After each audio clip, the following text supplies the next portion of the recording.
Hello प्यारे बच्चों, good evening. कैसे हैं आप सभी लोग? उम्मीद करते हैं आप लोग अच्छे होंगे और बहुत ही अच्छे से आपकी पढ़ाई भी चल रही होगी। प्यारे बच्चों, आज की इस क्लास में हम लोग पॉलिटिकल साइंस का एक नया चैप्टर शुरू करने जा रहे हैं जिसका नाम है राष्ट्र निर्माण की चुनौतियां। जहां पर हम लोग प्यारे बच्चों पढ़ते हैं जब हमारा देश आजाद हो गया उसके बाद हमारे देश को किन किन चुनौतियों का सामना करना पड़ा। आप सबको पता है भारत एक बहुत बड़ा देश था, लेकिन 1947 में दो भागों में बंट गया, एक पाकिस्तान और एक भारत। तो प्यारे बच्चों, जब हमारा देश बट गया, बटने के बाद हमारे देश को कौन कौन सी चुनौतियों का सामना करना पड़ा, कौन कौन सी परेशानियां आई, इसी चीज को इस चैप्टर में पढ़ते हैं। प्यारे बच्चों, आप सबको पता है पॉलिटिकल साइंस में टोटल दो बुक पढ़ना पड़ता है। एक का नाम है स्वतंत्र भारत में राजनीति, एक का नाम है समकालीन विश्व राजनीति। तो आज हम लोग स्वतंत्र भारत में राजनीति का ये पहला चैप्टर पढ़ेंगे जिसका नाम है राष्ट्र निर्माण की चुनौतियां। एक बहुत ही मजेदार, बहुत ही इंटरेस्टिंग चैप्टर है। आज हम अपने देश के बारे में पढ़ेंगे। 1947 में जब हमारा देश का बंटवारा हुआ था, एक तरफ तो हम लोग आजाद हुए थे अंग्रेजों से, जिस बात का बहुत खुशी था कि भाई 200 साल तक गुलाम थे अंग्रेजों का, फिर हम लोग आजाद हुए, तो बहुत खुशी की बात थी। लेकिन एक तरफ प्यारे बच्चों बहुत बड़ी दुख था। यानी आज हम लोग देखेंगे कि जब हमारा देश का बंटवारा हुआ था तो उस समय कौन कौन सी मुश्किलें आई, कौन कौन सी परेशानी आई, कैसे हमारा देश का बंटवारा हुआ। इसलिए ये चैप्टर बहुत मजेदार है। चलिए प्यारे बच्चों शुरू करते हैं। प्यारे बच्चों, जब यहाँ पर अंग्रेज राज कर रहा था, यानी जब यहाँ पर अंग्रेजों का शासन था, तो उस वक्त में जो हमारा देश है वो इतना बड़ा था, आप देख सकते हैं इतना बड़ा हमारा देश था, है ना।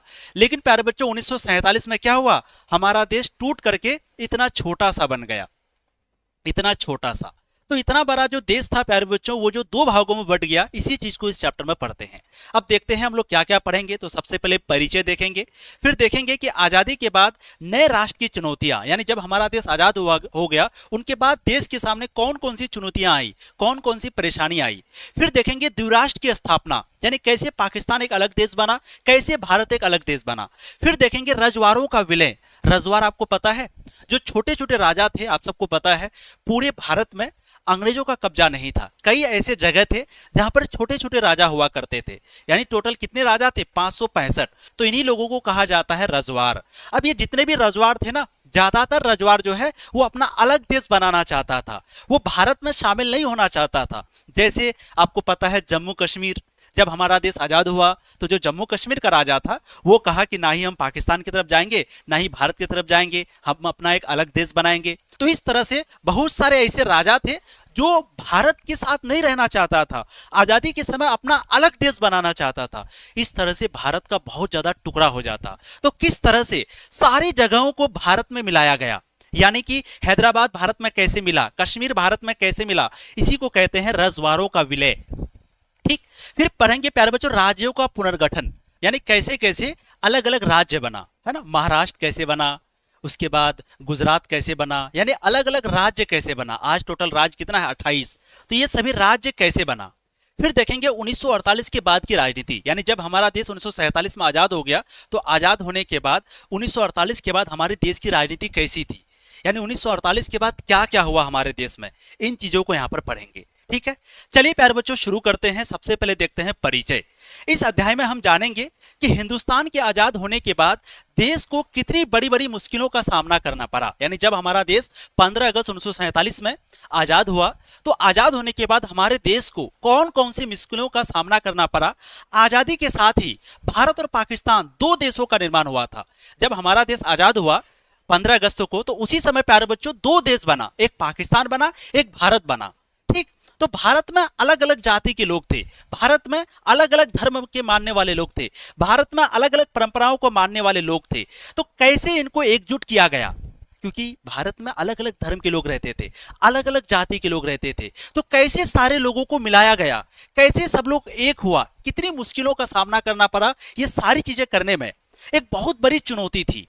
देश के सामने सबसे बड़ी चुनौती थी राष्ट्रीय एकता और अखंडता को बनाए रखना। अब राष्ट्रीय एकता का मतलब क्या होता है आपको पता है। यहाँ पर अलग अलग धर्म के लोग थे, अलग अलग जाति के लोग थे, अलग अलग भाषा बोलने वाले लोग थे, अलग अलग परंपरा के लोग थे, उनकी संस्कृति अलग अलग थी। सारे लोगों को एक साथ मिला के रखना ये सबसे बड़ी चुनौती थी। इसी को कहते हैं राष्ट्रीय एकता।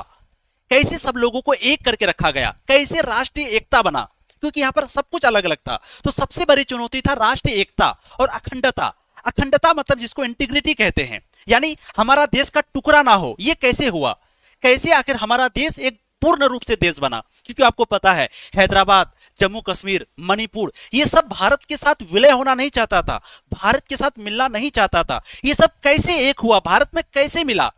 इसमें सबसे बड़ी भूमिका है सरदार वल्लभ भाई पटेल का, जो कि भारत के लौह पुरुष कहे जाते हैं, जो कि भारत के पहले गृह मंत्री थे। उनकी सबसे बड़ी योगदान है प्यारे बच्चों। आज जो भारत इतना बड़ा देश है शायद नहीं रहता, शायद टुकड़ा टुकड़ा हो जाता भारत देश का। सिर्फ पाकिस्तान ही नहीं बल्कि बहुत ऐसा जगह है जो भारत से अलग होना चाहता था। कैसे इन सारे लोगों को मिलाया गया, यानी कैसे अखंड बनाया गया भारत को, और कैसे सारे धर्म के लोगों को एक किया गया, ये सबसे बड़ी चुनौतियां थी। और इसी चीज को हम लोग इस चैप्टर में पढ़ते हैं। एक बहुत ही इंटरेस्टिंग और मजेदार चैप्टर है, मजा आ जाने वाला है। चलिए प्यारे बच्चों शुरू करते हैं। सबसे पहले समझते हैं राष्ट्रीय एकता क्या होता है। जब देश में अलग अलग धर्म, अलग अलग जाति, अलग अलग विचारों वाले लोग रहते हुए भी आपस में प्रेम, भाईचारा और सहयोग बनाए रखते हैं, इसे ही राष्ट्रीय एकता कहते हैं। हमारे देश में अलग अलग धर्म के मानने वाले लोग हैं, अलग अलग जाति के लोग हैं, अलग अलग भाषा बोलने वाले लोग हैं, है ना, लेकिन सब लोग जब एक होकर के रहे, प्यार से रहे, भाईचारा से रहे, तो इसी को कहते हैं राष्ट्रीय एकता। यानी इतनी विभिन्नता है, कितना अंतर है। हिंदू, मुस्लिम, सिख, ईसाई, यादव, ब्राह्मण, अलग अलग जाति, सबका भाषा अलग, सबके कपड़े पहनने की स्टाइल अलग, सबकी संस्कृति अलग, लेकिन तब पर भी एक साथ मिलकर रहना, इसी को कहते हैं राष्ट्रीय एकता। अब अगला शब्द है अखंडता। अखंडता जैसे बोलते हैं ना, अखंड भारत बनाएंगे। अखंड भारत मतलब पाकिस्तान, बांग्लादेश सब एक दिन भारत का हिस्सा बनेगा। तो अखंड यानी किस तरह से जो हमारा देश टूटने वाला था, जो अलग अलग जगह अलग होना चाहता था, कैसे हमारा देश एक बना।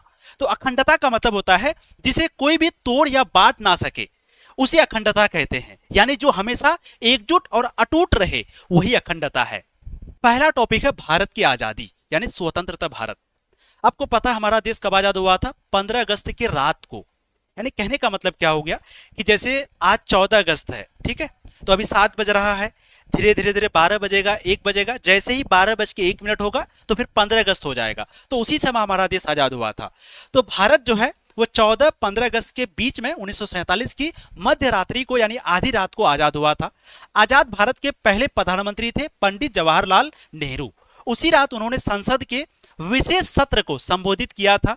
उनका भाषण भागवतों से चिर प्रतीक्षित भेंट या ट्रिस्ट विथ डेस्टिनी के नाम से प्रसिद्ध हुआ। तो याद रखिएगा हमारा जो देश है वो मध्य रात्रि को यानी आधी रात को आजाद हुआ था। कब? 14-15 अगस्त के आधी रात को हमारा देश आजाद हुआ था, ठीक।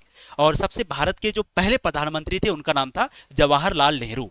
और उन्होंने जो है ना संसद में एक भाषण दिया था प्यारे बच्चों, जिस भाषण का नाम पड़ा भागवतों से चिर प्रतीक्षित भेंट। याद रखिएगा ये उनका भाषण का नाम है ना। तो उन्होंने जो संसद में भाषण दिया था जब हमारा देश आजाद हुआ, उसी समय वो एक भाषण दिया था। उस भाषण का नाम पड़ा भागवतों से चिर प्रतीक्षित भेंट, या उसी को इंग्लिश में कहते हैं tryst with destiny. Tryst with destiny. तो अगर क्वेश्चन पूछा जाएगा कि बताइए जवाहरलाल नेहरू ने जो पहला भाषण दिया था संसद में उसका नाम क्या है? तो भागवतों से चिर प्रतीक्षित भेंट या ट्रिस्ट विथ डेस्टिनी। अब देखते हैं आजादी की लड़ाई के समय सबकी सहमति 2 बातों पर थी। यानी जब हम लोग आजादी की लड़ाई लड़ रहे थे, जब स्वतंत्रता की लड़ाई हम लोग लड़ रहे थे, देश को आजाद करने के लिए जब हम लोग लड़ रहे थे, तो जितने भी लोग लड़ रहे थे ना उन लोगों की 2 बातों में सहमति थी। पहला, देश का जो शासन है वो लोकतांत्रिक सरकार द्वारा चलाया जाएगा। दूसरा, सरकार सबके भले के लिए काम करेगी, खासकर गरीबों के लिए, कमजोरों के लिए और किसानों का ध्यान रखा जाएगा। यानी जब हम लोग देश की आजादी के लिए लड़ रहे थे तो उस समय 2 बातों पर सबकी सहमति हुई।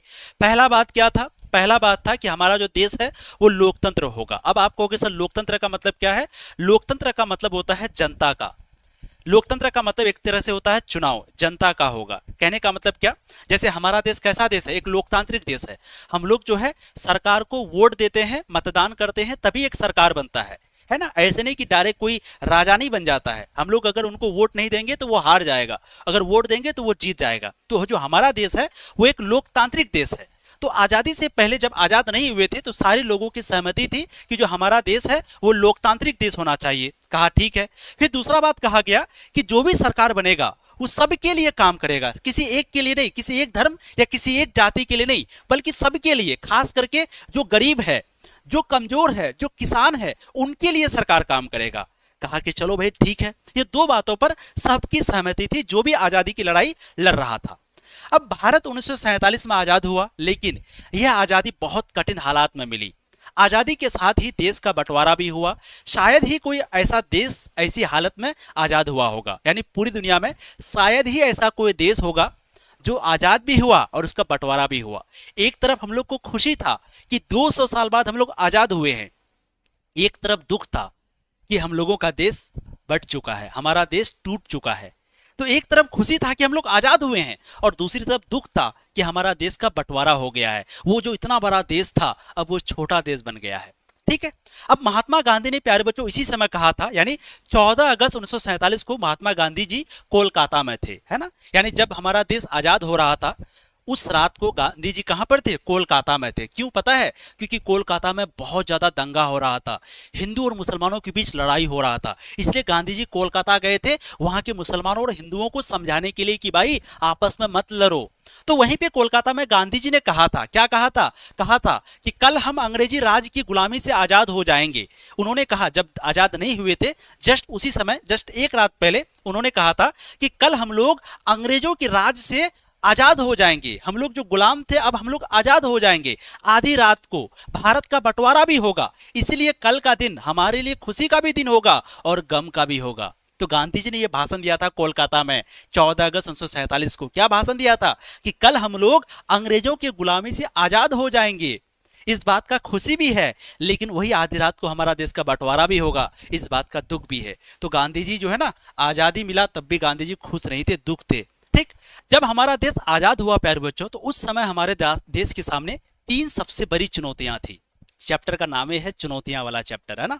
तो जब हमारा देश आजाद हुआ, जब हमारा देश नया नया देश बना, तो उस वक्त में भारत के सामने 3 सबसे बड़ी मुश्किल थी, चुनौतियां थी। सबसे पहला एकता और अखंडता। अब एकता अखंडता मतलब भारत में बहुत ज्यादा विविधता था। विविधता का मतलब होता है अलग अलग भाषा बोलने वाले लोग, अलग अलग जाति के लोग, अलग अलग धर्म के लोग, अलग अलग संस्कृति के लोग, इसी को कहते हैं विविधता। तो बहुत ज्यादा भारत में विविधता था।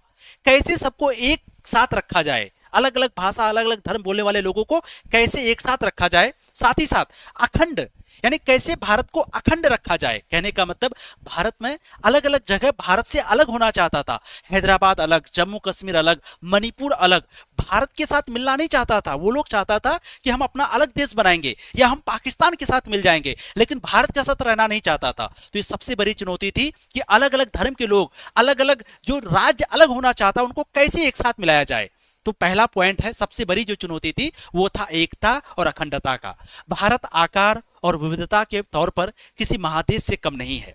अलग अलग भाषा बोलने वाले लोग थे, उनकी संस्कृति अलग थी और उनके धर्म अलग अलग थे। इतनी विविधता थी। विविधता का मतलब समझ रहे हैं ना? विविधता, विविधता क्या होता है? जैसे अलग अलग भाषा, अलग अलग धर्म, अलग अलग संस्कृति, तो इसी को कहते हैं विविधता। विविधता मतलब अंतर, बहुत सारा अंतर था भारत में। तो अलग अलग विविधता के लोग थे और कोई देश ज्यादा दिनों तक एकजुट नहीं रह सकता, क्योंकि अगर मान लो कहीं पे बहुत सारा धर्म रहे किसी देश में, अलग अलग भाषा बोलने वाले लोग रहे, तो वो देश ना टूट जाता है धर्म के आधार पर या किसी भी आधार पर। लेकिन भारत के सामने सबसे बड़ी चुनौती तो यही थी ना कि कैसे सबको एक साथ रखा जाए, है ना। और साथ ही साथ देश जो है वो टुकड़ा होने वाला था, कैसे देश को टुकड़ा होने से बचाए। फिर दूसरा पॉइंट है लोकतंत्र को बनाए रखना, यानी लोकतंत्र लागू करना। भारत के संविधान में सभी नागरिकों को मौलिक अधिकार और मतदान का अधिकार दिया गया, है ना। भारत के संविधान में जितने भी नागरिक थे, जितने भी लोग थे, सभी को मौलिक अधिकार मिला। कितने मौलिक अधिकार है? टोटल 6। और सभी को मतदान का अधिकार मिला। मतदान का अधिकार का मतलब होता है कि वोट देने का अधिकार सबको मिला, सभी नागरिक को। मौलिक अधिकार मतलब वो अधिकार जो हमें संविधान ने दिया है। जैसे आप किसी भी धर्म को मान सकते हैं, है ना। आप आजाद हैं, चाहे किसी धर्म को माने या ना माने, ये आपकी मर्जी है। तो ये आपका एक मौलिक अधिकार है, ठीक है। आप कोई भी पढ़ाई कर सकते हैं, आप कहीं भी जा सकते हैं, आप कोई भी काम कर सकते हैं, ये आपका मौलिक अधिकार है। अगर संविधान अगर रोक देता तो फिर आप कोई काम नहीं कर सकते। तो भारत के संविधान में जितने भी नागरिक हैं सभी को मौलिक अधिकार मिला है, सभी को वोट देने का अधिकार मिला है। भारत ने संसदीय शासन पर आधारित लोकतंत्र अपनाया। भारत में किस तरह का लोकतंत्र है बताइए? भारत में लोकतंत्र तो है, लेकिन किस तरह का? संसदीय शासन है। यहाँ पर संसदीय शासन का मतलब क्या होता है? एक लोकतंत्र होता है प्यारे बच्चों, देखिए लोकतंत्र भी 2 तरह का। एक होता है लोकतंत्र कैसा, जहां पर रानी का अधिकार होता है, जैसे कि अंग्रेज में आज भी वहां पर रानी का शासन चलता है, यानी कोई रानी है उसके बाद फिर उसकी बेटी रानी बनेगी। लेकिन भारत में ऐसा नहीं है। भारत में हर किसी का चुनाव होता है। तो भारत में संसदीय शासन है, यानी हम लोग संसद को पहले वोट देते हैं। संसद यानी एमपी को हम लोग चुनते हैं। फिर जब एमपी बन जाता है फिर वो जाकर के राष्ट्रपति या प्रधानमंत्री को चुनता है। तो भारत में संसदीय शासन लोकतंत्र है, ताकि राजनीतिक मुकाबले लोकतांत्रिक ढांचे के अंदर ही हो। और ये संसदीय शासन होने की वजह से हमारा जो लोकतंत्र है वो सही रहा। फिर वो सबका विकास। तीसरी सबसे बड़ी चुनौती क्या थी कि सबका विकास होना चाहिए। यानी संविधान में साफ कहा गया है कि सबके साथ समानता का व्यवहार होगा, चाहे वो कोई भी धर्म हो, चाहे उनका जाति कोई भी हो, चाहे वो किसी भी धर्म से बिलोंग करता हो, लेकिन उनके साथ यानी सबके साथ समानता का व्यवहार होगा। और जो अल्पसंख्यक है, अल्पसंख्यक मतलब जिनकी जनसंख्या कम है, जैसे भारत में अल्पसंख्यक कौन है? हिंदू जो है यहाँ पर बहुसंख्यक है, क्योंकि भारत में हिंदुओं की संख्या ज्यादा है, इसलिए भारत में हिंदू क्या है? बहुसंख्यक है। बाकी जितने भी धर्म है उनको कहेंगे अल्पसंख्यक। अल्पसंख्यक मतलब जिनकी जनसंख्या कम है, जैसे मुस्लिम, सिख, ईसाई, ये सभी को अल्पसंख्यक कहेंगे। तो भारत में जो अल्पसंख्यक है, जिनकी जनसंख्या कम है, उनको विशेष सुरक्षा दी जाएगी। सबसे बड़ी चुनौती थी गरीबों के लिए सही नीतियां बनाना, ताकि समाज का हर वर्ग आगे बढ़े, और ये सबसे बड़ी चुनौती थी। तो क्वेश्चन पूछा जाएगा कि भारत जब देश आजाद हुआ, जब हमारा प्यारा सा देश भारत आजाद हुआ, आजाद होते ही भारत के सामने तीन सबसे बड़ी चुनौती आई प्यारे बच्चों। पहला चुनौती था एकता और अखंडता का, यानी यहाँ पर अलग अलग धर्म के मानने वाले लोग थे, सबकी संस्कृति अलग थी, सबकी भाषा अलग थी, सबको एक करना। और अखंडता, देश टुकड़ा होने वाला था, सब भारत के साथ मिलना नहीं चाहता था, कैसे सबको एक किया गया, ये सबसे बड़ी चुनौती थी। यानी एकता और अखंडता का, यानी सारे लोगों को भी एक रखना है, और जो राज्य अलग होना चाहता है, जो जगह अलग होना चाहता है, उनको भी भारत के साथ मिलाना है। तो सबसे बड़ी चुनौती ये थी।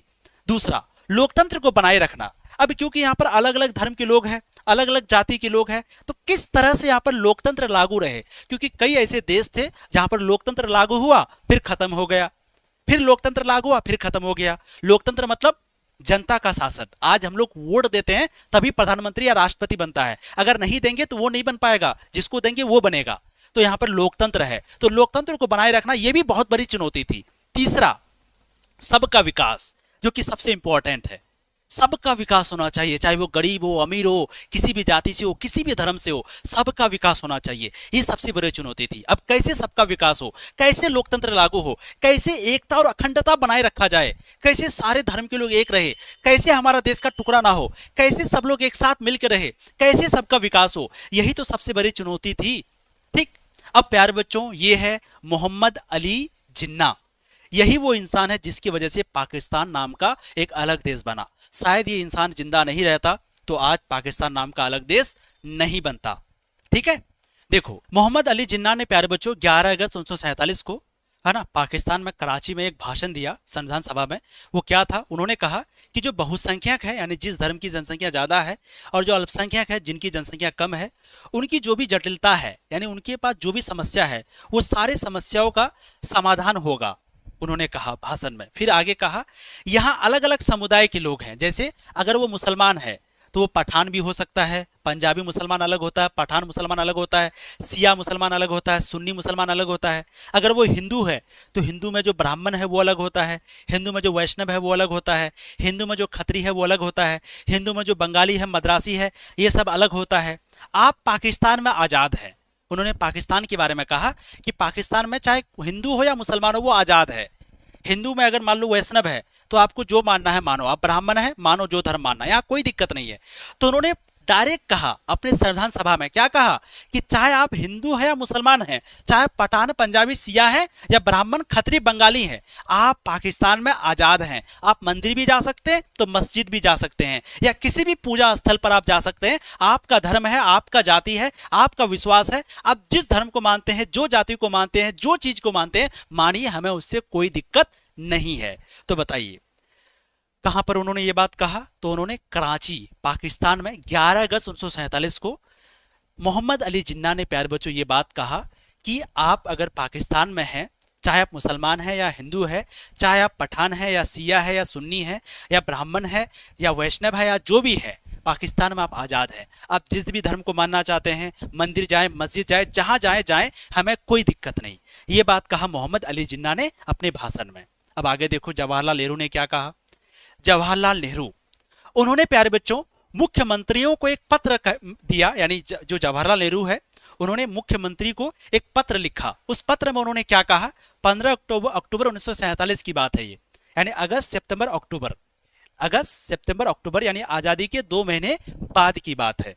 तो जवाहरलाल नेहरू ने जो है ना मुख्यमंत्री को एक पत्र दिया। उस पत्र में उन्होंने क्या कहा, देखो मुसलमानों की संख्या भारत में इतनी ज्यादा है कि वो चाहे तब भी यहां से कहीं नहीं जा सकते। यानी इन्होंने कहा कि मुसलमान, पहले देश का बंटवारा हो चुका था, पाकिस्तान नाम से एक अलग देश बन गया था, बहुत सारा मुसलमान पाकिस्तान चला भी गया था, लेकिन फिर भी जवाहरलाल नेहरू ने कहा कि भारत में मुसलमानों की संख्या अभी भी इतनी है कि अगर ये कहीं जाना भी चाहे ना तो पूरी मुसलमान नहीं जा सकते, चाहे पाकिस्तान जितना भी उकसा दे। क्योंकि जो पाकिस्तान था ना वो यहाँ के मुसलमानों को बार बार उकसाता था, डराता था कि आ जाओ पाकिस्तान आ जाओ, मुसलमान तुमको मुसलमान कह के मारा जाएगा, भारत के लोग तुमको कहीं का नहीं छोड़ेंगे, आ जाओ पाकिस्तान। बार बार पाकिस्तान के लोग, पाकिस्तान की सरकार यहाँ के मुसलमानों को बुलाता था पाकिस्तान।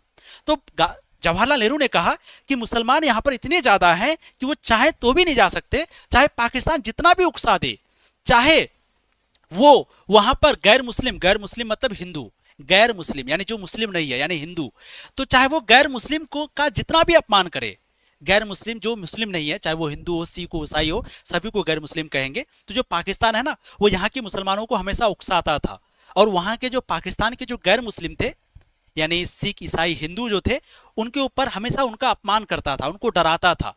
लेकिन यहाँ की जो अल्पसंख्यक है इनके साथ सभ्यता और शालीनता के साथ पेश आना है। लोकतांत्रिक शासन व्यवस्था में हमें उन्हें नागरिक के अधिकार देने होंगे और उनकी रक्षा करनी होगी, यानी किनकी, मुसलमानों की, अल्पसंख्यक की। तो मुसलमानों को हम लोगों को अधिकार देना होगा और हम लोगों को मुसलमानों की रक्षा करनी होगी। अगर इसमें हम कामयाब नहीं होते तो यह एक नया नासुर बन जाएगा जो पूरी राज व्यवस्था में जहर फैलाएगा। यानी अगर हम लोग मुसलमानों को सुरक्षा नहीं दे सकते तो फिर ये एक बहुत बड़ा जहर फैल जाएगा, नासुर बन जाएगा। मतलब क्या, देखो प्यारे बच्चों, जो पाकिस्तान था ना, जब आजाद हो गया था, जब पाकिस्तान और भारत का बंटवारा हो गया था, तो जो पाकिस्तान देश है ना ये बार बार भारत के मुसलमानों को उकसाता था कि आ जाओ यहाँ पर हमारे देश में, भारत तुम्हें कुछ नहीं देगा, तुम भारत में तुम्हारा कोई इज्जत नहीं रहेगा। बार बार भारत के मुसलमानों को उल्टा सीधा कहता था। और आज के दिन अगर भारत का मुसलमान बदनाम है तो पाकिस्तान की वजह से ही है। ठीक है। दूसरा चीज, पाकिस्तान में जो हिंदू था और पाकिस्तान में जो सिख था, ईसाई था, उन लोगों के ऊपर हमेशा अत्याचार करता था पाकिस्तान वाले, है ना, उन लोगों के ऊपर अत्याचार करता था। और इसलिए अत्याचार करता था ताकि यहाँ के जो हिंदू है, भारत के जो हिंदू है, ये भी भारत के मुसलमानों पर अत्याचार करे। देखिए आपको पता है पाकिस्तान में यहाँ पर किसकी जनसंख्या ज्यादा है, मुस्लिम की। भारत में किसकी जनसंख्या ज्यादा है, हिंदू की।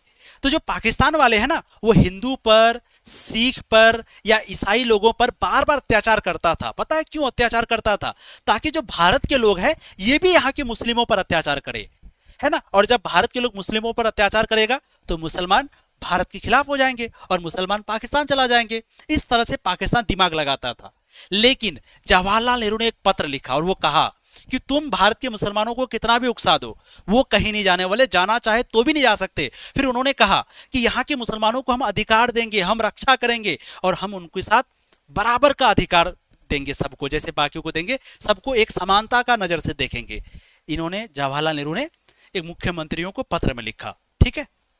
अब देखते हैं कि कैसे द्विराष्ट्र की स्थापना हुई, यानी कैसे हमारा देश का बंटवारा हुआ, भारत और पाकिस्तान नाम से दो देश कैसे बना, और कैसे भारत के जो मुसलमान थे, क्योंकि आपको पता है इतना बड़ा देश था भारत, है ना, किस तरह से ये पाकिस्तान देश यहां बना, किस तरह से यहां भी बना। आपको पता है यहां भी तो पाकिस्तान बन सकता था ना, यहीं क्यों बन गया? यहां भी तो बीच में भी तो बन सकता था ना, यहीं क्यों बन गया? ये भी तो एक सवाल आएगा कि सर आखिर पाकिस्तान को वही वाला जगह क्यों दिया, ये जगह तो काफी अच्छा था। चलो देखते हैं क्यों दिया। तो वही अब हम लोग देखेंगे कि किस तरह से भारत का बंटवारा हुआ और कैसे अलग अलग दो देश बना। तो प्यारे बच्चों, आप सबको पता है 14-15 अगस्त 1947 की बात है जब हमारा देश आजाद हुआ था। तो उस दिन जब आजाद हुआ था तो दो देश आजाद हुआ था, यानी दो देश बना था, एक भारत एक पाकिस्तान। तो 14-15 अगस्त 1947 को आजादी के साथ ही एक नहीं बल्कि दो नए देश बने, एक है भारत, एक है पाकिस्तान। जो ब्रिटिश इंडिया है ये दो हिस्सों में बांट दिया गया। यानी पहले ये पूरे भारत को क्या कहा जाता था, ब्रिटिश इंडिया। ब्रिटिश इंडिया का मतलब होता है अंग्रेजी भारत, क्योंकि पूरे भारत में किसका कब्जा था? अंग्रेजों का कब्जा था, इसलिए इस पूरे देश को अंग्रेजी भारत कहा जाता था। तो जब भी हम ब्रिटिश इंडिया बोलेंगे तो ब्रिटिश इंडिया का मतलब पाकिस्तान भी, बांग्लादेश भी, भारत भी, यानी ये पूरे को बोलते हैं ब्रिटिश इंडिया। ठीक, अब ये जो ब्रिटिश इंडिया है आजाद हुआ कब? 15 अगस्त को, है ना, उस दिन। और उसी दिन ये जो ब्रिटिश इंडिया है वो दो भागों में बट गया, एक पाकिस्तान और एक भारत। ठीक, तो 14-15 अगस्त को आजादी के साथ ही एक नहीं बल्कि दो देश बने, एक भारत और एक पाकिस्तान। और ये जो ब्रिटिश इंडिया था ये दो हिस्सों में बट गया। अब जो मुस्लिम लीग है इन्होंने द्विराज सिद्धांत दिया, तो पूछा जाएगा द्विराज सिद्धांत किसने दिया? मुस्लिम लीग ने। मुस्लिम लीग एक पार्टी थी मुसलमानों की। ठीक है, द्विराज सिद्धांत क्या होता है इसको समझते हैं। प्यारे बच्चों, एक पार्टी था जिस पार्टी का नाम था मुस्लिम लीग। पार्टी का नाम क्या था? जैसे अभी कांग्रेस पार्टी, बीजेपी पार्टी है ना, तो उसी तरह से एक पार्टी था जिस पार्टी का नाम था मुस्लिम लीग। ये पार्टी कब बनी थी? 1906 में। और ये किसकी पार्टी थी? ये मुसलमानों की पार्टी थी। समझ लो किसकी पार्टी थी? मुसलमानों की पार्टी थी, है ना। और इसी पार्टी ने द्विराज सिद्धांत दिया, द्विराष्ट्र सिद्धांत। आपको पूछा जाएगा कि सर ये द्विराज सिद्धांत क्या है? तो द्विराज सिद्धांत का मतलब होता है कि दो अलग अलग देश बनना चाहिए, है ना। तो दो अलग अलग देश बनाने के लिए एक तरह का सिद्धांत आया जिसको कहते हैं द्विराष्ट्र सिद्धांत। यानी दो मतलब द्वि मतलब दो, राष्ट्र मतलब देश। तो दो देश किस आधार पर बनेगा, इसी को कहते हैं द्विराज सिद्धांत। तो बताइए ये द्विराज सिद्धांत किसने दिया? मुस्लिम लीग पार्टी ने।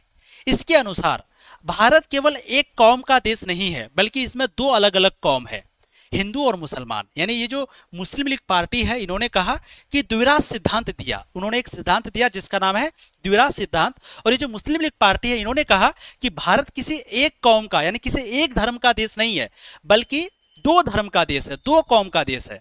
हिंदू का भी देश है तो मुसलमानों का भी देश है, इसीलिए मुसलमानों के लिए अलग अलग एक अलग देश होना चाहिए, पाकिस्तान। तो मुस्लिम लीग पार्टी ने कहा कि भारत किसी एक कौम का नहीं बल्कि दो कौम का देश है, मुस्लिमों का भी है, हिंदुओं का भी है, इसलिए मुसलमानों के लिए एक अलग देश बनना चाहिए और उस देश का नाम उन्होंने कहा कि पाकिस्तान बनना चाहिए।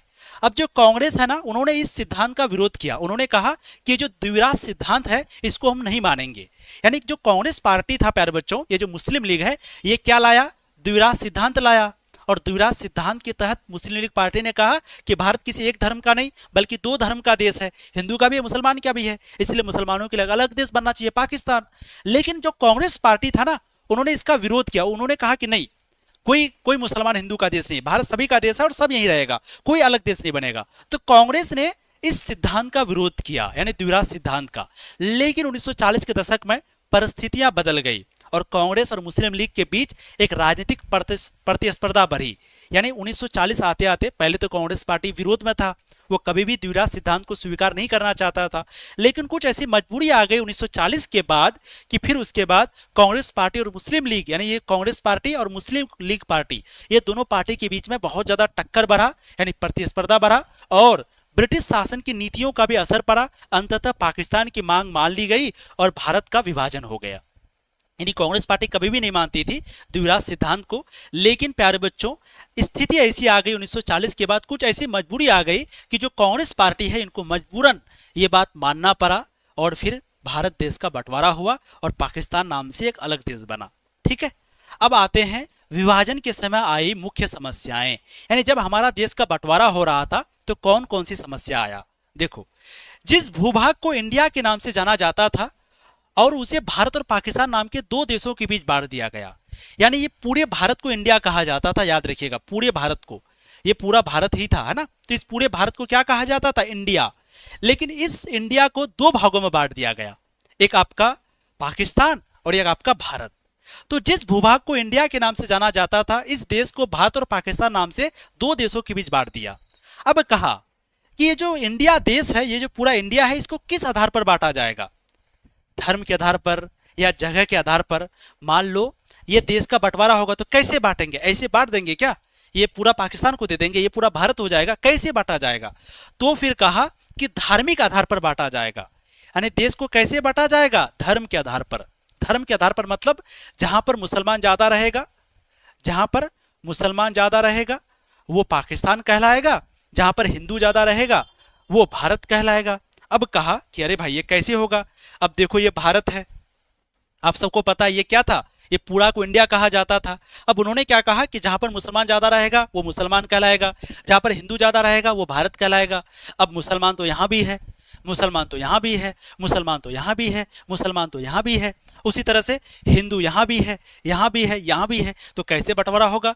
क्या ये भी पाकिस्तान, ये भी पाकिस्तान, ये भी पाकिस्तान, ये भी पाकिस्तान, पाकिस्तान बीच बीच में और बीच बीच में भारत, क्या इस तरह से कैसे बंटवारा होगा? कैसे आखिर बंटवारा होगा? ये बहुत बड़ी चुनौती थी, याद रखिएगा।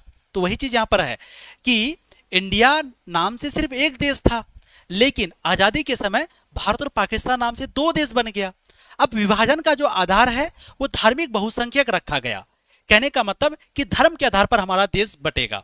कहा ठीक है, मतलब जहां पर मुसलमान ज्यादा होगा वो पाकिस्तान कहलाएगा, बाकी जो बचागा वो देश भारत कहलाएगा। यानी विभाजन की वक्त यहां भी कई किस्म की कठिनाइयां थी। ठीक, तो सब लोगों ने कहा कि ये पूरा भारत है, इसको धर्म के आधार पर बांटेंगे, यानी धार्मिक बहुसंख्यक के आधार पर बांटाएंगे। धार्मिक बहुसंख्यक का मतलब होता है जहां पर जिस धर्म की जनसंख्या ज्यादा होगी, यानी जहां पर मुसलमान ज्यादा होगा वो पाकिस्तान, बाकी जो बच जाएगा वो भारत। कहा कि अच्छा, अब देखिए ब्रिटिश इंडिया, ब्रिटिश इंडिया का मतलब ये पूरे भारत की बात कर रहे हैं, इसमें बांग्लादेश पाकिस्तान भी आ जाएगा। तो जब भी हम ब्रिटिश इंडिया बोलेंगे ना तो ये पूरे भारत की बात हो रही है, और जब हम सिर्फ इंडिया बोलेंगे तो ये अपना देश की बात हो रही है। तो ब्रिटिश इंडिया में कोई भी ऐसा इलाका नहीं था जहां मुस्लिम ना हो। हाँ, पर दो जगह थी जहां मुस्लिम बहुसंख्यक थी। यानी पूरे अगर भारत की बात करें तो कोई भी ऐसा इलाका नहीं था जहां पर मुसलमान नहीं, हर जगह मुसलमान था। हाँ, लेकिन दो ऐसा जगह था जहां पर मुसलमान सबसे ज्यादा रहता था, एक तो आपका बंगाल में और एक आपका पंजाब में। कहने का मतलब दो ऐसा जगह था जहां पर मुसलमान ज्यादा था, लेकिन मुसलमान लगभग पूरे देश में था, लेकिन दो ऐसा जगह था जहां पर मुसलमानों की संख्या ज्यादा थी। एक पश्चिम भाग में, एक पूरब भाग में। पश्चिम किधर है? तो ऊपर के साइड को हम लोग उत्तर कहते हैं, नीचे के साइड को दक्षिण कहते हैं, बायां साइड को पश्चिम कहते हैं, दायां साइड को पूरब कहते हैं। तो मुसलमान दो जगह पे ज्यादा थे, एक पूरब साइड में यानी कि इस जगह पे, और एक पश्चिम साइड में यानी कि इस जगह पे, जो अभी पाकिस्तान है। तो कहा कि ठीक है, मुसलमान तो हर जगह है, लेकिन दो ऐसा जगह है जहां पर मुसलमान बहुत ज्यादा है, पश्चिम में, पूरब में। लेकिन यहां भी एक समस्या था, ऐसा कोई भी तरीका नहीं था जिससे कि इन दोनों इलाकों को जोड़कर एक जगह बना दिया जाए। अब कहा कि भाई ये भी तो दिक्कत है, एक मुसलमान यहां भी ज्यादा है, मुसलमान यहां भी ज्यादा है, अब इनको कैसे एक साथ किया जाए? कैसे इन सारे मुसलमानों को यहां लाओ या इन सारे मुसलमानों को यहां लाओ? अब कैसे इतने सारे मुसलमान, अरबों मुसलमान है, इनको कैसे यहां लाया जाएगा? करोड़ों मुसलमान है। आप बताओ, आज कहेगा कि बिहार के जितने लोग हैं सारे लोग पाकिस्तान चले जाए, अब बिहार में कितने सारे लोग हैं, क्या पॉसिबल है जाना? बिल्कुल नहीं है। तो उसी तरह कहा कि यहां भी मुसलमान ज्यादा, यहां भी मुसलमान ज्यादा, अब किस तरह से यहां पर इसको एक किया जाएगा?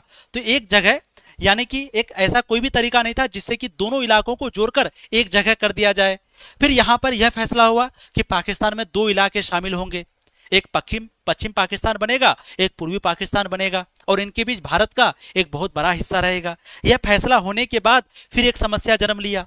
देखिए, समस्या पे समस्या, ठीक है। फिर एक समस्या क्या आया? अब ऐसा भी नहीं था कि सभी लोग, सभी मुस्लिम समुदाय के लोग पाकिस्तान जाना चाहते थे, ऐसा भी नहीं था कि सारे मुसलमान जाना चाहते थे। जैसे खान अब्दुल गफ्फार खान, ये कभी भी पाकिस्तान नहीं जाना चाहते थे, है ना। ये एकदम द्विराज सिद्धांत के खिलाफ थे। द्विराज सिद्धांत मतलब दो अलग अलग देश बनना चाहिए, तो ये द्विराज सिद्धांत के बिल्कुल खिलाफ थे। खान अब्दुल गफ्फार खान कभी भी नहीं जाना चाहते थे। समस्या पे समस्या, पहले तो बोला कि भारत का बंटवारा कैसे हो, धर्म के आधार पर। कहा कि ठीक है, जहां मुसलमान होगा वहां भारत, जहां हिंदू होगा वहां जहां मुसलमान होगा पाकिस्तान, जहां हिंदू होगा वो भारत। फिर कहा कि भाई मुसलमान तो हर जगह है, बोला अब क्या किया जाए? अब कहा कि ठीक है, जिस जगह पे ज्यादा मुसलमान है वो पाकिस्तान हो जाएगा। अब कहा दो जगह पे मुसलमान ज्यादा है, एक तो आपका पश्चिम तरफ, एक पूरब तरफ। अब कहा कि इन दोनों को कैसे एक साथ जोड़ा जाए? कहा कि ये भी पॉसिबल नहीं है। तो कहा कि चलो पाकिस्तान में दो जगह शामिल होगा, पश्चिमी पाकिस्तान, पूर्वी पाकिस्तान, दो अब पाकिस्तान होगा, एक का नाम पश्चिमी रख दिया, एक का नाम पूर्वी रख दिया। कहा कि यहां तक भी ठीक है। अब यहां पर भी एक दिक्कत था, बहुत सारे ऐसे पाकिस्तान के मुसलमान थे जो चाहते थे कि हम पाकिस्तान में नहीं, हम भारत में जाएंगे, है ना। यहां देखिए, सबसे बड़ी दिक्कत ये थी कि जैसे ये जो पाकिस्तान बना ना, ये जो पाकिस्तान बना, तो यहां भी बहुत सारे ऐसे मुसलमान थे जो चाहते थे कि हम भारत में ही रहें। यहां भी ऐसे मुसलमान थे जो चाहता था कि भारत में रहे। उसी तरह यहां भी बहुत सारे हिंदू थे जो चाहता था कि यहां रहे, यहां रहे। तो इस तरह से, और एक समस्या आया, अब ऐसा भी नहीं था कि सभी लोग, यानी कि सभी मुस्लिम समुदाय के लोग पाकिस्तान जाना चाहते थे। जैसे खान अब्दुल गफ्फार खान, ये तो कभी भी नहीं जाना चाहते थे, ये तो बिल्कुल द्विराज सिद्धांत के खिलाफ थे। अब तीसरी समस्या क्या थी? तीसरी समस्या जो कि और भयंकर थी, ब्रिटिश इंडिया कि मुस्लिम बहुल प्रांत पंजाब और बंगाल में कई हिस्से ऐसे थे जहां गैर मुस्लिम ज्यादा थे। फिर फैसला हुआ कि बंटवारा धार्मिक बहुसंख्या के आधार पर होगा। कहने का मतलब, अब कहा ना कि ये जो पश्चिम वाला इलाका है ये मुसलमानों का हो जाएगा और ये पूरब वाला इलाका ये भी मुसलमानों का हो जाएगा। अब यहाँ पर भी एक बहुत बड़ी भयंकर समस्या थी, पता है क्या? अब ये जो पाकिस्तान था ना, यहाँ पर बहुत सारे हिंदू भी रहते थे, बहुत सारे हिंदू थे, यहाँ पर भी बहुत सारे हिंदू थे। अब वो जो हिंदू है वो पाकिस्तान में रहना ही नहीं चाहते थे, वो आना चाहते थे भारत। अब आप सोचो, आप रह रहे हो भारत में, अचानक आपको नेपाल भेज दिया जाएगा, अचानक आपको पाकिस्तान भेज दिया जाएगा, आपको कैसा लगेगा? अचानक आपको बांग्लादेश भेज दिया जाएगा। तो उसी तरह से जो पाकिस्तान के यहाँ पर लोग थे, हिंदू थे, वो चाहते ही नहीं थे कि हम अलग हो, हम भारत में रहें। तो यहाँ पर भी एक बहुत बड़ी समस्या थी, क्योंकि बहुत सारे ऐसे हिंदू भी थे यहाँ पर जो कभी नहीं चाहते थे कि हम पाकिस्तान में जाए। मुस्लिम तो चलो, हिंदू भी नहीं जाना चाहते थे। कहने का मतलब भाई चलो मुस्लिम एक समय के लिए मान भी ले कि हाँ ठीक है पाकिस्तान जाएंगे, लेकिन जो हिंदू थे उनका क्या?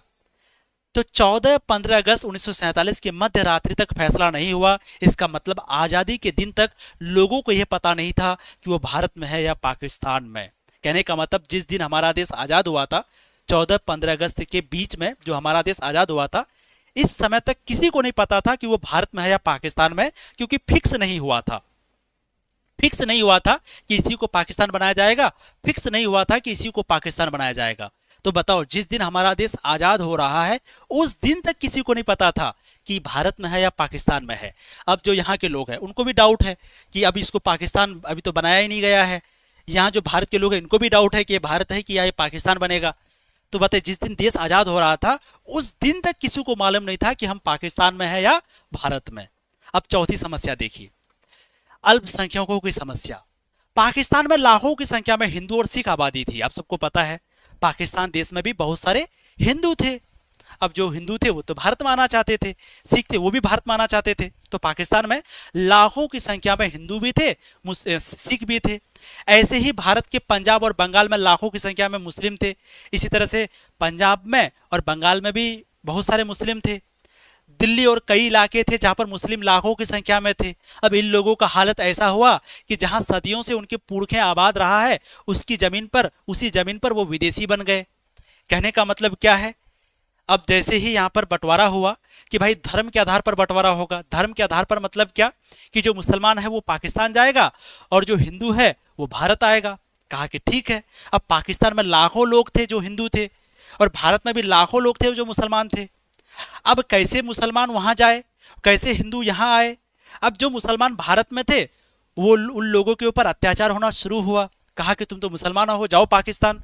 अब ये भारत में रहते थे, उनके पूरे पूर्वज वो कई सौ सालों से, उनके दादा परदादा सब भारत में थे। लेकिन जैसे ही 15 अगस्त हुआ उनके बाद वो लोग यहाँ पर क्या बन गए? शरणार्थी बन गए। शरणार्थी का मतलब होता है कि वो अपने ही देश में विदेशी बन गए। भाई तुम तो मुसलमान हो ना, जाओ पाकिस्तान। उसी तरह से यहाँ पर कुछ हिंदू थे पाकिस्तान में। अब यहाँ पर जो हिंदू थे ये भी कई सौ सालों से रह रहे थे, उनके दादा परदादा सब यहीं पे थे। लेकिन जैसे ही देश बंटवारा हुआ तो जो पाकिस्तान के मुसलमान है वो बोलने लगे कि तुम तो हिंदू हो, तुम जाओ भारत में। और इस तरह से पाकिस्तान के हिंदुओं पर बहुत अत्याचार हुआ, वहाँ के महिलाओं के साथ रेप हुआ, वहाँ के हिंदुओं को मारा गया, पीटा गया। उसी तरह से भारत में भी बहुत दंगा हुआ। ठीक, तो यही तो सबसे बड़ी समस्या थी। तो देखो, चौथी समस्या थी अल्पसंख्यक की। अल्पसंख्यक का मतलब जिनकी संख्या कम हो। जैसे भारत में अल्पसंख्यक किनको कहा जाएगा? तो भारत में मुसलमान, सिख, ईसाई, ये सभी को अल्पसंख्यक कहा जाएगा। अल्प मतलब थोड़ा, ठीक है। और पाकिस्तान में अल्पसंख्यक किसको कहा जाएगा? पाकिस्तान में मुसलमान ज्यादा है, वहां पर हिंदू सिख ईसाई कम है, तो वहां पर हिंदू और सिख और ईसाई को अल्पसंख्यक कहा जाएगा, मुसलमानों के नहीं। मुसलमान वहां बहुसंख्यक हुआ पाकिस्तान में। तो जिसकी जनसंख्या, जिस देश में जिसकी जनसंख्या कम है वो अल्पसंख्यक। भारत में मुसलमान कम है तो मुसलमान अल्पसंख्यक, पाकिस्तान में हिंदू कम है तो हिंदू अल्पसंख्यक। तो देखो, पाकिस्तान में लाखों की संख्या में हिंदू थे, सिख थे। ऐसे ही भारत में भी लाखों की संख्या में मुस्लिम थे। दिल्ली में भी कई सारे ऐसे इलाके हैं जहां मुस्लिम लाखों की संख्या में थे। इन लोगों का हालत ऐसा हुआ कि सदियों से, कई सौ सालों से उनके पुरखे, उनके पूर्वज सब लोग जिस जगह पे रहते थे उसी जगह पे वो विदेशी बन गए। दोनों तरफ के अल्पसंख्यकों पर हमले होने लगे, है ना। पाकिस्तान में हिंदुओं पर हमला होने लगा तो भारत में मुसलमानों पर हमला होने लगा। कहा कि तुम तो मुसलमान हो, जाओ पाकिस्तान। पाकिस्तान के हिंदुओं को कहा गया जाओ भारत, तुम तो हिंदू हो। इस तरह से उन पर यह स्थिति भयंकर हो गई, उन पर अत्याचार हुआ। उसके बाद इसका समाधान के लिए कोई योजना भी नहीं बनाई गई थी और कोई ऐसा प्लान भी नहीं बनाया गया था कि कैसे देश का बंटवारा होगा। कोई ऐसा प्लान नहीं था, कोई भी प्लान नहीं था देश का बंटवारा का। सोचो, ऐसा भी हो सकता था कि सारे लोग एक दूसरे के साथ लड़के मर जाते उस दिन, और मरे भी थे, बहुत सारे लाखों की संख्या में लोग मरे थे। तो कोई भी ऐसा योजना नहीं बनाया गया था कि कैसे बंटवारा होगा। बहुत जल्द ही यह हिंसा नियंत्रण से बाहर हो गई। एकमात्र यही रास्ता था कि सभी अपने घर को छोड़ दो। यानी ये बात छोटी नहीं है। अब ऐसा समझिए कि भाई देश का बंटवारा हो रहा है, मुसलमान को पाकिस्तान जाना है, पाकिस्तान के हिंदू को भारत आना है, इसके लिए कोई योजना नहीं है, कोई प्लानिंग नहीं है, सरकार ने कोई भी प्लानिंग नहीं बनाया था। अब ऐसा हो सकता था कि ये सारे लोग लड़ लड़ के कट कट के मर जाते, और ऐसा हुआ भी। लाखों लोगों की जान गई थी, लाखों महिलाओं का रेप हुआ था। देखेंगे अभी विभाजन के परिणाम। अब जब देश का बंटवारा हुआ तब क्या परिणाम हुआ, इसको देखते हैं। बड़े पैमाने पर लोगों को एक स्थान से दूसरे स्थान में मजबूरन जाना पड़ा। यह दुखद से भरा था, है ना। कुछ लोग जो भारत में रहना चाहते थे उनको मजबूरी में पाकिस्तान जाना पड़ा, कुछ लोग जो पाकिस्तान में रहना चाहते थे उनको मजबूरी में भारत आना पड़ा। बहुत दुखद बात था। अपने जिस जगह पे वो 100 साल से रह रहा था वो जगह उनको छोड़ना पड़ा। ऐसे समझ लो कि आप जिस जगह पे रह रहे हैं आज अचानक बोलेंगे कि तुम जाओ बांग्लादेश, तुम जाओ नेपाल, जाना पड़ेगा। इस तरह से स्थिति हो गई थी। बहुत दुखद वाला बात था। सोचो ना, हमारे साथ होगा तो हम लोग क्या करेंगे। एक समुदाय के लोगों ने दूसरे समुदाय के लोगों को सिर्फ धर्म के नाम पर मारा, है ना। हिंदू मुस्लिम जो एक साथ मिलकर रह रहे थे, लेकिन जैसे ही देश का बंटवारा हुआ वो सब लोग एक दूसरे के दुश्मन बन गए, और सिर्फ मुसलमान हो मारा गया, हिंदू हो मारा गया, यानी सिर्फ धर्म के नाम पर मारा गया।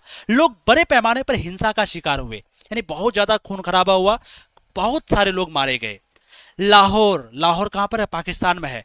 अमृतसर जो कि अपना भारत में है, कोलकाता जो कि भारत में है, ये सभी बड़े बड़े शहरों पर सांप्रदायिक अखाड़े में बदल गए, यानी बहुत ज्यादा खून खराबा, दंगा फैल गया, है ना। कौन कौन से शहर, लाहौर, अमृतसर, कोलकाता, ये सभी बड़े बड़े शहर थे जहां पर खून खराबा शुरू हो गया। लाखों लोग मारे गए, बहुत ज्यादा दंगा फैल गया, पूरे शहर में खून ही खून, लड़ाई ही लड़ाई, हर जगह पे दंगा ही दंगा। जिन इलाकों में मुस्लिम ज्यादा था वहां हिंदू अथवा सिख जाना छोड़ दिया। जहां पर मुसलमान ज्यादा थे वह हिंदू जाना छोड़ दिया, डर से सिख जाना छोड़ दिया। वैसे ही जिन इलाकों में हिंदू था, जिन इलाकों में सिख ज्यादा था, उन इलाकों में मुस्लिम जाना छोड़ दिया। यानी मुसलमान हिंदू के इलाकों में जाने से मना हो छोड़ दिया, और जो हिंदू है वो मुसलमानों के इलाके में जाना छोड़ दिया, क्योंकि डर था कि कहीं मार ना दे, खत्म ना कर दे। दोनों ही तरफ के अल्पसंख्यक को अक्सर अस्थायी तौर पर शरणार्थी शिविरों में पनाह लेनी पड़ी। यानी दोनों ही तरफ के अल्पसंख्यक को, दोनों तरफ के अल्पसंख्यक का मतलब जो हिंदू थे वो पाकिस्तान में अल्पसंख्यक थे, भारत में मुसलमान अल्पसंख्यक हुआ, और पाकिस्तान में हिंदू अल्पसंख्यक हुआ। मतलब पाकिस्तान में हिंदुओं की संख्या कम तो वहां पर हिंदू अल्पसंख्यक कहलाया, भारत में मुसलमानों की संख्या कम तो भारत में मुसलमान अल्पसंख्यक कहलाया। तो भारत में मुसलमानों के ऊपर अत्याचार हुआ तो पाकिस्तान में हिंदुओं के ऊपर अत्याचार हुआ, और दोनों ही जो है वहां पर क्या बन गए, शरणार्थी बन गए। शरणार्थी मतलब क्या होता है, जो आपके देश में शरण लेने आए। जैसे मान लो बांग्लादेश का कोई है या पाकिस्तान का कोई अगर भारत में आता है रहने के लिए, शरण लेने के लिए, तो उसको कहेंगे शरणार्थी। यानी जो विदेश से आता है हमारे देश में रहने के लिए तो वो हो गया शरणार्थी। तो अब वो तो था भारत का, लेकिन क्योंकि अब भारत उनका देश नहीं है, पाकिस्तान उनका देश है, तो अब वो भारत में ही रह रहा है, तो वो भारत के लिए शरणार्थी बन गए। उसी तरह से कुछ हिंदू पाकिस्तान के लिए शरणार्थी बन गए, क्योंकि उनका देश तो हिंदुस्तान हुआ। तो दोनों ही तरफ के जो अल्पसंख्यक थे, यानी जिनकी जनसंख्या कम थी, उनको अस्थायी तौर पर वो शरणार्थी शिविरों में पनाह लेनी पड़ी। शरणार्थी शिविर ये होता है, इस तरह से कैंप में उनको रहना पड़ा, यानी उनका घर छीन लिया गया, उनका घर, गाड़ी, दरवाजा, जमीन सब छीन लिया गया, और वो उसको इस तरह से कैंप में रहना पड़ा। इसी को कहते हैं शरणार्थी शिविर। शरणार्थी मतलब जो देश में शरण लेने के लिए आए, और शिविर का मतलब रहने की जगह। तो इसको कहा गया शरणार्थी शिविर, यानी इस तरह का कैंप बनाया गया, कपड़ा का, पन्नी का, और फिर इस जगह पे वो लोग रहा। जो महल में रहता था अब उनको इस जगह पे रहना पड़ा। दोनों जगह, पाकिस्तान में भी लोगों को ऐसे रहना पड़ा तो भारत में भी लोगों को ऐसे रहना पड़ रहा, शरणार्थी शिविरों में। वहां की पुलिस अथवा उसके वतन की पुलिस अब इन लोगों के साथ बुरा बर्ताव कर रहा था। अब जो पुलिस है, अब पुलिस तो सभी के साथ न्याय करना चाहिए ना, लेकिन अगर पुलिस मुस्लिम है तो मुसलमानों का साथ देता था, हिंदुओं पर अत्याचार किया। अगर पुलिस हिंदू है तो मुसलमानों पर अत्याचार करता था। इस तरह से पुलिस का बर्ताव हो गया। दोनों तरफ हजारों की तादाद में औरतों को अगवा किया गया। दोनों तरफ, पाकिस्तान में हिंदुओं को अगवा किया गया, भारत में मुसलमान लड़कियों को अगवा किया गया, और उन्हें जबरन शादी करनी पड़ी, उनके साथ जबरदस्ती शादी किया, मन नहीं है तो भी शादी किया और उनका धर्म बदल दिया, यानी उनको धर्म अपनाना पड़ा, धर्म उनका बदल दिया उस लड़की का। कुल की इज्जत, और कभी कभी कुछ लोग ऐसे थे जो अपने इज्जत को बचाने के लिए अपने बहू बेटियों को मार देता था, क्योंकि उनको डर था कि कहीं मेरी बहू और बेटी का इज्जत खत्म ना हो जाए, इसके लिए वो अपने बहू बेटी को मार दिया, कुएं में फेंक दिया। बच्चे अपने माँ बाप से अलग बिखर गए, और इस ये देश का जब बंटवारा हुआ ना, तो बहुत सारे ऐसे बच्चे थे जो अपने माँ बाप से दूर हो गए। वित्तीय संपदा के साथ साथ टेबल, कुर्सी, टाइपराइटर, पुलिस के वाद्य यंत्रों तक का बंटवारा हुआ। यानी सिर्फ देश का नहीं, देश के साथ साथ कुर्सी का बंटवारा हुआ, टेबल का बंटवारा हुआ, टाइपराइटर जो जिससे टाइपिंग किया जाता है इसका बंटवारा हुआ, ये सभी चीजों का बंटवारा हुआ, हर एक चीजों का। सरकारी रेलवे के कर्मचारियों का भी बंटवारा हुआ। जो सरकारी कर्मचारी थे, जो मुसलमान थे वो पाकिस्तान गए, जो हिंदू थे वो भारत आए। तो इस तरह से हर एक चीजों का बंटवारा हुआ, है ना। तो अगर आपसे क्वेश्चन पूछा जाए कि जब हमारा देश बंटवारा हुआ तो बंटवारे का क्या परिणाम हुआ, तो बड़े पैमाने पर लोग एक जगह से दूसरी जगह गए, मजबूरी में जाना पड़ा। इस देश को छोड़ के उस देश में, उस देश को छोड़ के इस देश में। एक समुदाय के लोग दूसरे समुदाय के लोगों के सिर्फ धर्म के नाम पर मारा, एक धर्म के लोग दूसरे धर्म के लोगों को सिर्फ धर्म के नाम पर मारा।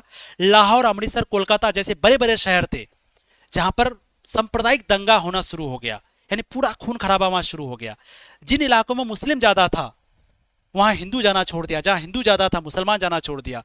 दोनों ही तरफ के अल्पसंख्यक, चाहे पाकिस्तान में हिंदू हो चाहे भारत में मुस्लिम हो, दोनों को इन शिविरों में रहना पड़ा, यानी इन कैंप में रहना पड़ा, शरणार्थी शिविर में। वहां के पुलिस वहां के लोगों का साथ दिया, यहाँ के पुलिस यहाँ के लोगों का साथ दिया, यानी जो मुस्लिम पुलिस है मुसलमानों का, हिंदू पुलिस है हिंदुओं का साथ दिया। और हजारों की तादाद में औरतों को अगवा किया गया, किडनैप किया गया, और औरतों के साथ जबरन शादी की गई और उनका धर्म बदला गया। और कुछ औरतों को, बहुओं को, बेटुओं को अपनी इज्जत बचाने के लिए उनको मार दिया गया कि इनका इज्जत फिर खराब हो जाएगा, इसलिए बहू बेटी को पहले मार दिया। बच्चे अपने माँ बाप से अलग हो गए, और वित्तीय संपदा के साथ साथ टेबल, कुर्सी, हर एक चीज का बंटवारा हुआ। यह था प्यारे बच्चों विभाजन का परिणाम, यानी जब देश बंटवारा हुआ यही परिणाम हुआ। आगे देखो, पॉइंट टू बी नोटेड, कुछ इंपॉर्टेंट है। लगभग 80 लाख लोगों को अपना घर बार छोड़कर सीमा पार करना पड़ा था, है ना। तो जब भारत और पाकिस्तान का बंटवारा हुआ था तो कहा जाता है कि कुल 80 लाख लोग इधर से उधर और उधर से इधर आए। मान लो भारत से 60 लाख लोग इधर गए तो पाकिस्तान से 20 लाख लोग इधर आए, तो कुल मिला के 80 लाख लोग, एक नहीं, दो नहीं, 1000 नहीं, 2000 नहीं, 80 लाख लोग इधर से उधर से इधर आए। ठीक है, तो 80 लाख लोगों को अपना घर बार छोड़कर सीमा पार करना पड़ा, यानी बॉर्डर पार करना पड़ा। विभाजन के दौरान, यानी जब विभाजन हो रहा था तो उस समय खून खराबा हुआ, बहुत ज्यादा लड़ाई हुआ हिंदू मुसलमानों के बीच। तो कहा जाता है 5 से 10 लाख लोगों की जान गई है। यानी जब देश का बंटवारा हुआ था ना, तो 5 से 10 लाख लोगों की जान गई थी। 1 लाख नहीं, 2 लाख नहीं, 5 से 10 लाख। और किसी को सही आइडिया भी नहीं है कि कितने लोग मरे होंगे। विभाजन के दौरान बड़ी संख्या में मुस्लिम आबादी चली गई, और जब बंटवारा हुआ था तो बहुत ज्यादा संख्या में भारत से मुसलमान पाकिस्तान चले गए। फिर भी 1951 में जब बंटवारा हुआ, ये जब जनगणना हुआ 1951 में, तो उस वक्त में पता चला कि भारत में 12% मुसलमान थे। यानी विभाजन के दौरान बहुत ज्यादा जनसंख्या में जो है भारत से मुसलमान चले गए पाकिस्तान। लेकिन तब पर भी जब 1951 में आज़ादी के बाद पहली बार जब जनगणना हुआ 1951 में, तो फिर भी जब जनगणना हुआ तो पता चला कि 12% मुसलमान अभी भी है भारत में। ठीक है, यानी कुल जनसंख्या का 12% मुसलमान अभी भी है भारत में। अब देखिए महात्मा गांधी ने आज़ादी के दिन क्या हुआ, महात्मा गांधी जी ने आज़ादी के दिन क्या क्या किया, है ना। जब देश इधर खुशियां मना रहा था, महात्मा गांधी जी क्या कर रहे थे, है ना। तो जो महात्मा गांधी जी को उल्टा सीधा कहते हैं, वो देखो कि महात्मा गांधी जी वो गांधी जिन्होंने देश को बर्बाद होने से बचाया, वो गांधी जो हिंदू मुस्लिम की लड़ाई को रोका, और आज लोग गांधी जी को उल्टा सीधा कहते हैं। तो देखिए, जब हमारा देश आज़ाद हो रहा था 15 अगस्त को, उस दिन गांधी जी क्या कर रहे थे। तो महात्मा गांधी जी आज़ादी के दिन यानी 15 अगस्त 1947 को किसी भी जश्न में भाग नहीं लिया, यानी कोई भी खुशी में भाग नहीं लिया। वो आज़ादी के दिन बहुत सारा पार्टी हो रहा था, जश्न हो रहा था, लेकिन किसी भी जश्न में गांधी जी भाग नहीं लिया। उस दिन वो कोलकाता में था, यानी जब आजाद हुआ हमारा देश उस दिन गांधी जी कहां पर थे, कोलकाता में, यानी इस जगह पे थे वो। क्यों? क्योंकि यहाँ पर हिंदू और मुसलमानों के बीच बहुत ज्यादा दंगा हो रहा था, बहुत ज्यादा। तो इसलिए वो यहाँ कोलकाता में थे दंगों को खत्म करने के लिए, हिंदू मुसलमान की जो लड़ाई चल रही थी इनको खत्म करने के लिए वो यहाँ पर थे। तो जिस दिन हमारा देश आजाद हुआ उस दिन गांधी जी कोई भी पार्टी नहीं किया, कोई भी जश्न नहीं मनाया। उस दिन वो कोलकाता में थे जहां पर हिंदू मुसलमानों के बीच भयंकर दंगे हुए थे। इन सभी चीजों को देखकर उसका दिल टूट गया था। ये सारी चीजों को देख करके कि भाई हिंदू मुसलमान इस तरह से लड़ रहे हैं, ये सारी चीजों को देख करके गांधी जी का ना दिल टूट गया था। गांधी जी जो है ना अहिंसा और सत्याग्रह के जिन सिद्धांतों के लिए अपना जीवन समर्पित कर दिया, पूरा जीवन वो बिता दिया कि भाई हमें कभी भी खून खराबा नहीं करना है, हमें अहिंसा के रास्ते पर चलना है, हमें हिंसा नहीं करना, हमें खून खराबा नहीं करना, हमें अहिंसा के रास्ते पर चलना है। उन्होंने कभी भी लड़ाई नहीं किया, कभी भी खून खराबा नहीं किया, इसके लिए उन्होंने अपना जिंदगी निछावर कर दिया। लेकिन आजादी के दिन ही लोग खून खराबे पर उतर गए। सत्याग्रह, तो जिन सिद्धांतों में गांधी जी हमेशा अहिंसा और सत्याग्रह के सिद्धांतों पर चलते थे, लेकिन ये अहिंसा और सत्याग्रह के बावजूद खून खराबा होने लगा। इससे गांधी जी का दिल टूट गया। वो चीज खत्म हो रहा था। गांधी जी ने मुसलमानों और हिंदुओं को से कहा हिंसा का ये रास्ता छोड़ दो। गांधी जी जब कोलकाता गए जहां पर हिंदू मुसलमानों के बीच लड़ाई हो रहा था, तो गांधी जी कोलकाता जाकर के हिंदुओं से भी कहा, मुसलमानों से भी कहा कि ये जो तुम हिंसा कर रहे हो, ये जो खून खराबा कर रहे हो, ये छोड़ दो। कुछ हद तक स्थिति सुधरी भी, कुछ हद तक मुसलमान और हिंदू दोनों इनकी बात को सुने और मुसलमान हिंदू ने युद्ध करना छोड़ दिया। लेकिन फिर भी दंगे शुरू हो गए, है ना, फिर से सब लोग दंगे करने लगे। तो फिर गांधी जी क्या किया, उपवास पर बैठ गया।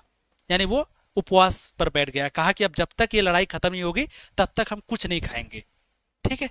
तो इसके बाद फिर अगले ही वह जो है, इसके बाद फिर वहां क्या हुआ पता है, जैसे वो उपवास पर बैठे तो फिर दंगा खत्म हो गया। यानी हिंदू मुसलमान आपस में लड़ना छोड़ दिया। तो गांधी जी की वजह से ही वो खत्म हो पाया। फिर इसके बाद वो अगले महीने दिल्ली पहुंचे। अब वो कोलकाता से कहाँ आ गए, दिल्ली आ गए, यहाँ पर आ गए। और दिल्ली में भी मुसलमान और हिंदुओं के बीच में बहुत लड़ाई हो रहा था। तो इसके बाद वो अगले महीने दिल्ली पहुंचे। वहां भी भयानक रूप से दंगा हो रही थी। गांधी जी को लग रहा था कि भारत सरकार पाकिस्तान को देखकर यहाँ कुछ कर ना दे, क्योंकि आपको पता है पाकिस्तान के हिंदुओं को बहुत ज्यादा सताया जा रहा था। क्यों? ताकि जो भारत के हिंदू है वो मुसलमानों को सताए। अब बताओ, पाकिस्तान में अगर हिंदुओं को मारा जाएगा तो भारत में मुसलमानों को मारेगा, और जब मुसलमानों को मारेगा तो जो मुसलमान है भारत छोड़ के पाकिस्तान जाएगा। ये था पाकिस्तान का प्लान। तो दिल्ली में बहुत ज्यादा हिंदू मुसलमानों के बीच लड़ाई चल रहा था, दंगा हो रहा था। तो गांधी जी को डर लगा कि कहीं भारत सरकार यहाँ के मुसलमानों का कुछ ना कर दे पाकिस्तान को देखकर, क्योंकि पाकिस्तान बहुत ज्यादा हिंदुओं पर अत्याचार करता था। तो गांधी जी को डर लगने लगा। इस बात से वो नाखुश थे, बिल्कुल खुश नहीं थे। इन सभी चीजों को देखकर उन्होंने 1948 के जनवरी में एक बार फिर उपवास रखना शुरू कर दिया। यानी इन सभी चीजों को देखकर 1948 में जनवरी महीने में वो क्या किया, फिर से उपवास रखा, फिर से वो भूखा रह गया। और उपवास अंतिम उपवास साबित हुआ। और पता चला कि ये जो उपवास उन्होंने रखा था 1948 के जनवरी महीना में, ये उनका अंतिम उपवास था। अंतिम मतलब लास्ट। इनके बाद वो चले गए इस दुनिया से। तो जनवरी के महीने में 1948 में ही उनकी मौत हुई थी। तो 1948 में जनवरी महीने में उन्होंने दिल्ली में जब दंगा हो रहा था, तो हिंदू मुसलमानों के बीच जो लड़ाई हो रहा था, इस लड़ाई को खत्म करने के लिए उन्होंने उपवास रखा जनवरी 1948 में। और साबित हुआ कि ये उनका अंतिम उपवास साबित हुआ। कोलकाता की तरह यहाँ पर भी गांधी जी का उपवास का जादुई असर हुआ। ऐसा नहीं था कि सभी लोग दंगा चाहते थे। कुछ लोग जो कि हिंदू राष्ट्र चाहते थे, बस वही लोग अभी भी दंगा कर रहे थे। इस बात पर इतना जिद पकड़ लिए थे कि वह गांधी जी पर भी कई बार हमला कर चुके थे, है ना। कुछ लोग जो हिंदू राष्ट्र बनाना चाहते थे वो इतना जिद पर आ गए थे, इतना ज्यादा जिद पर आ गए थे कि वो गांधी जी पर भी कई बार हमला कर चुके थे कि हम हिंदू राष्ट्र बनाएंगे। और गांधी जी उपवास पर बैठ गए ताकि लोग दंगा छोड़ दे, लेकिन पूरी तरह से दंगा खत्म नहीं हो पाया था, है ना।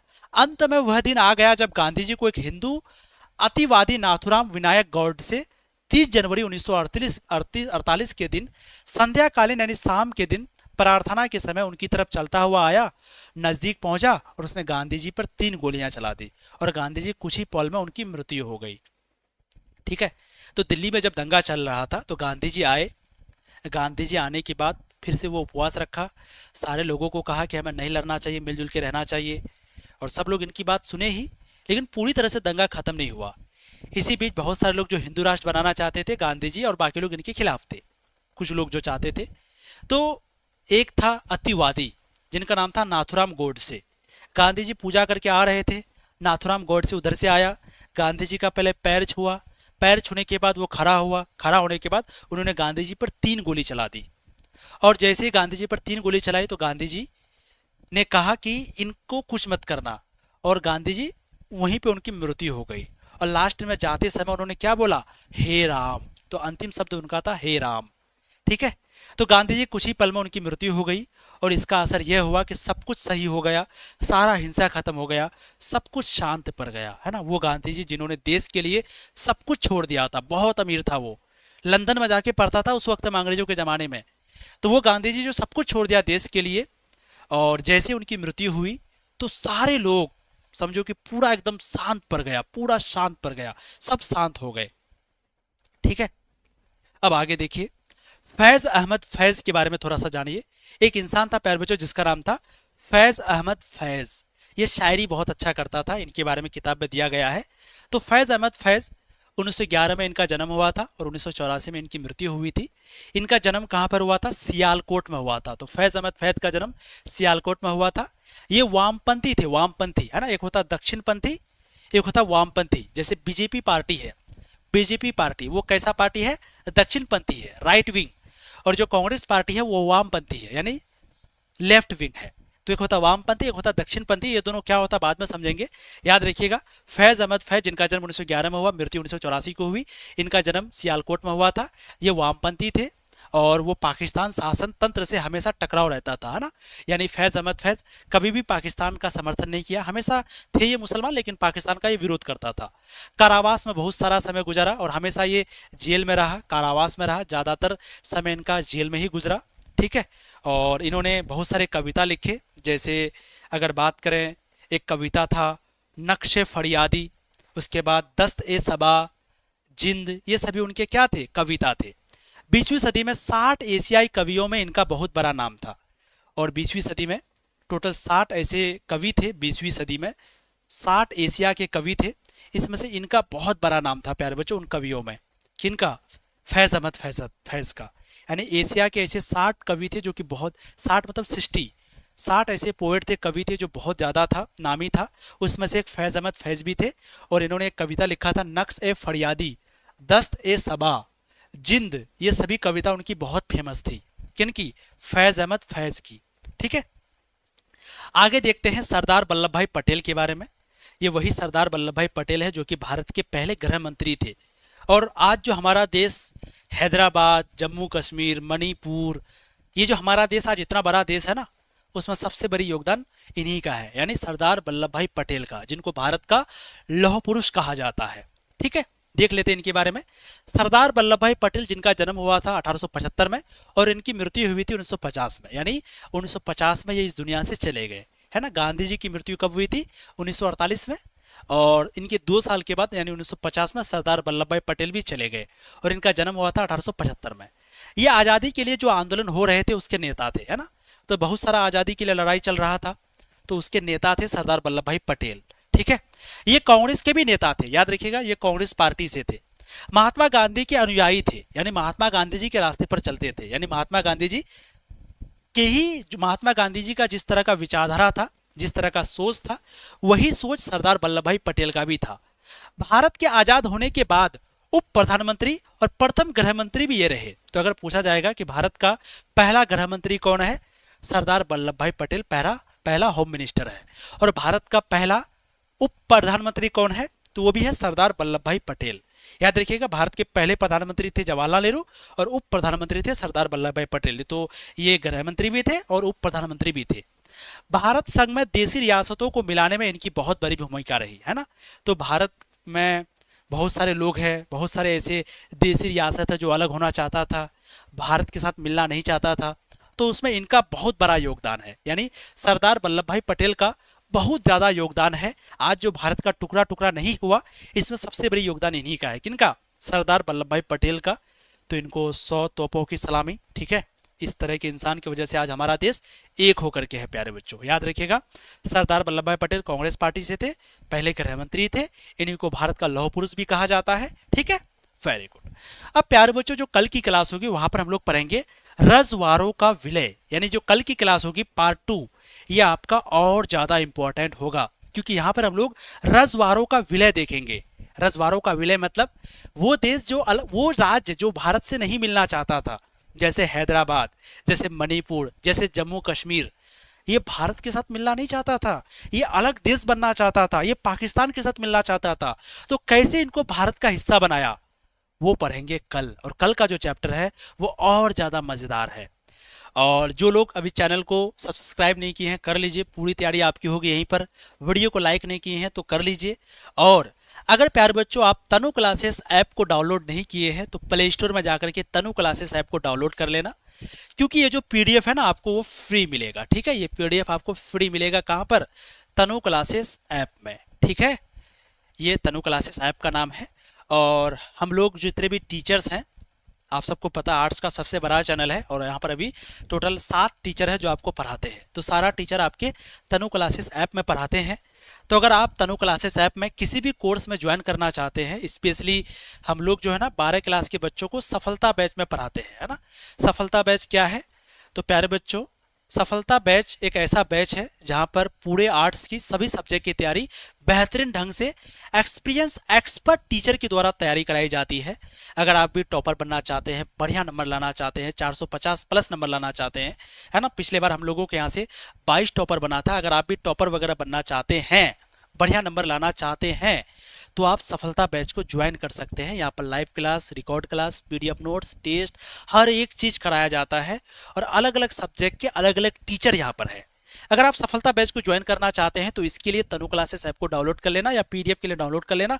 और किसी तरह का दिक्कत होता है बैच ज्वाइन करने में तो ये नंबर है, इस पर कॉन्टेक्ट कर लेना। ठीक है, और फीस की बात करें तो सफलता बैच में अगर आप ज्वाइन करोगे तो जो क्रैश कोर्स हम लोग का आएगा अक्टूबर महीने में, ये क्रैश कोर्स आपका बिल्कुल फ्री मिलेगा। और एक एग्जाम मंत्र बैच हम लोग लेके आते हैं, वो बैच भी आप लोगों को फ्री मिलेगा अगर आप इस बैच को ज्वाइन करते हैं तो। पूरी जानकारी के लिए ये नंबर है, कॉल कर लीजिएगा। और बहुत ही अच्छी बैच है, आप भी अगली बार टॉपर बढ़िया नंबर लाना चाहते हैं ज़रूर ज्वाइन करिए।